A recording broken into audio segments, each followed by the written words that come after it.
Hello and welcome to this walkthrough on how to modify out-of-the-box skills using Nowsys Skill Kit.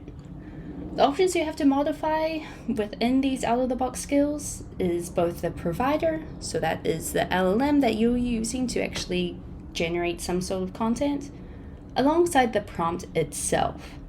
But do note, if you're hoping to use this process to perhaps edit the outputs or the inputs themselves, or how it's actually displayed to the end users, that is not possible today, and you're asked rather to go out and create an entirely new custom skill if you want to do something along those lines.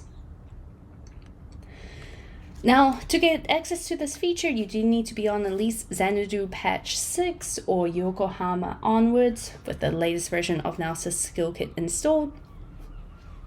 And you'll know if this feature is available for you if you go into Nowsys Skill Kit and you see the ServiceNow Skills tab. Now this is the first step in the process, and if you scroll down, you'll actually see all the skills that are available for you to modify. Any clones or copies that you create will also be available for you in here. But it is important to note that you check the BU that this belongs to, such as case summarization. This is for HR cases as opposed to CSM, for example. So do just double check that you have the right skill. Now in our scenario, we're going to be modifying the provider and prompt for case summarization for CSM or customer service. So we're going to click on this record. And then you'll see that there's a few messages here. First of all, with the out-of-the-box skills, we always want to maintain a reference to the original, so we are asked first to clone the skill. I'm going to call this case summarization version 2, and you can actually select from two providers. This is the OEM version or the of Azure OpenAI or one of our now LLMs. However, if you want to use a different external LLM provider, you can do so in the next step. So for now, we'll choose Now LLM. And we can either refresh the page or click the link to open the new skill. With the skill being cloned, once you open it up, you may notice that there's a few items on this page that are a little bit different to typical Nowsys Skill Kit features. First of all, you've got an info message up here just reminding you that only the prompt and the LLM provider can be customized. Things such as the skill inputs, the deployment settings, and tools can't be edited either. If we scroll down, you'll come to a list that displays both of the provider LLMs available out of the box for you. And for each of them, we have a range of prompts. Now, this is just to essentially allow for us to use different prompts based upon the record state, because a summary that you might want when a case is brand new might differ a little from when the case is actually resolved. And the example here says, okay, when this case is resolved, we can actually add in a resolution into the summary. Whereas when it's new, all we know really is that there's going to be an issue. So when you are cloning the skill, figure out, which of these you want to modify. It might be them all. It might only be one or two different scenarios. And in our scenario, if we open up Now LLM Generic and scroll down, what we want to do here is actually create a clone, and we're going to modify the record summarization for those cases that are works in progresses. So click on that prompt, clone the prompt to edit, and we're going to say work in progress case summarization version 2. It is important to just to note that that this is a new version of the skill. And then it's here that you can select the actual LLM provider that you want to use for this particular skill. Now, if you've connected to one of the spokes, you can select any of those, such as Watson X or Amazon Bedrock.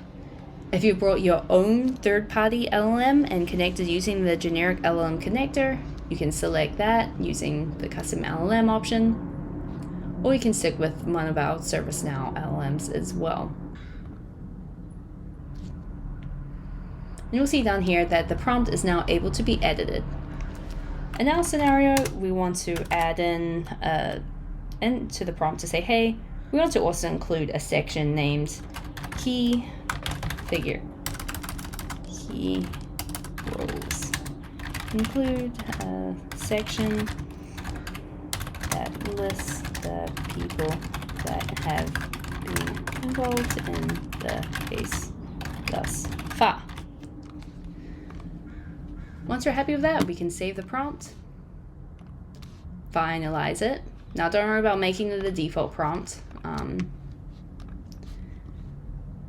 And this will lock down the prompt that we have, and we can click publish.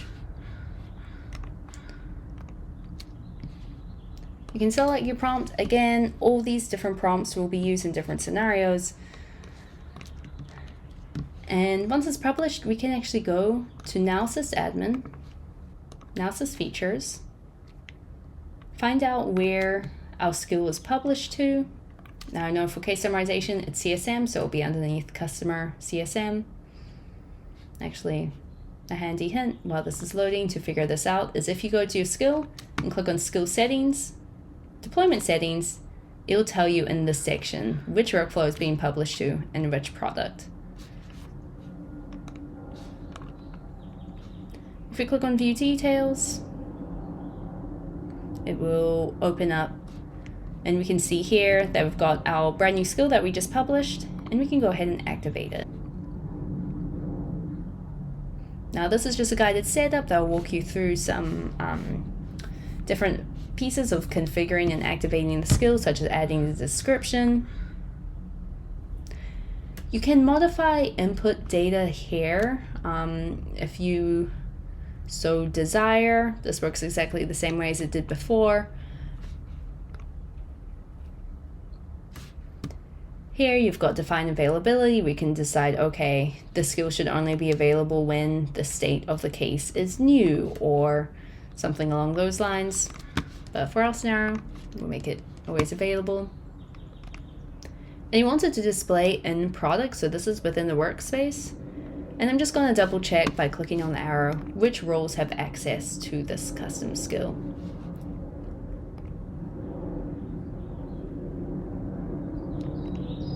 You can activate it, and yay, we are happy. So let's go into an example workspace. Now just refresh this. Now this case, it is in the new state, and we can see here if we click on summarize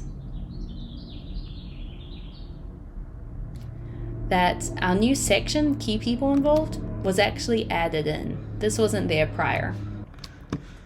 Key people involved. So we successfully changed the prompt for the out-of-the-box skill, and it's now taking in the additional instructions that we have given it. So again, you can change the prompt, you can change the provider, just to really tailor these skills to what your organization needs. I hope this was helpful. Thank you.